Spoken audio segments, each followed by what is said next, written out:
5 আগস্টের পর আওয়ামী লীগের রাজনীতির নিষিদ্ধের দাবি উঠেছে, বিশেষ করে বৈষম্য বিরোধী আন্দোলনের সমন্বয়কদের কণ্ঠে। সেই সঙ্গে আওয়ামী সরকারের সময় বিরোধী দলগুলোর কণ্ঠেও শোনা গেছে নিষিদ্ধের দাবি। তবে সেই সুরে তাল মিলায়নি বিএনপি।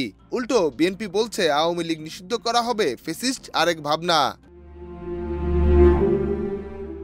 আওয়ামী লীগকে নিষিদ্ধ করলে সঠিক গণতান্ত্রিক চর্চার বহিঃপ্রকাশ ঘটবে না, উল্টো ফ্যাসিস্ট চরিত্রের প্রকাশ পাবে বলে মন্তব্য বিএনপির। দলটির মহাসচিব এক সাক্ষাৎকারে বলেন, আমরা গণতান্ত্রিক রাজনীতিতে বিশ্বাস করি, সেখানে আমরা চাই না দল হিসেবে আওয়ামী লীগকে নিষিদ্ধ করা হোক। তবে যারা আওয়ামী লীগের হয়ে অপরাধ করেছেন, যারা গণহত্যা করেছেন, সেই ব্যক্তিরা রাজনীতি করতে পারবেন না। জনগণ সেটাই চায়, তাদের অপরাধের বিচার করতে হবে, কিন্তু গণতন্ত্রে কোনো দলের রাজনীতি করার ক্ষেত্রে বাধা দেওয়া যায় না।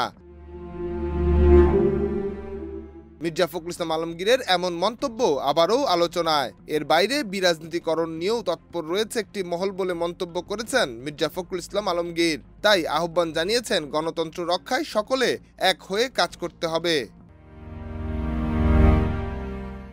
রাজনীতির শুরু থাকলেও তার শেষ মেলানো কঠিন, আর শেষ মেলাতে গিয়ে মাঝে মাঝেই পড়তে হয় এমন প্রশ্নে যেখানে সমীকরণ মেলানো হয়ে ওঠে কঠিন। এমন সমীকরণেই পড়েছে আওয়ামী লীগের রাজনীতি নিষিদ্ধ প্রশ্নে মির্জা ফখরুল ইসলাম আলমগীরের মন্তব্য। নেহার সরকার, অঙ্কুর, দেশ রূপান্তর।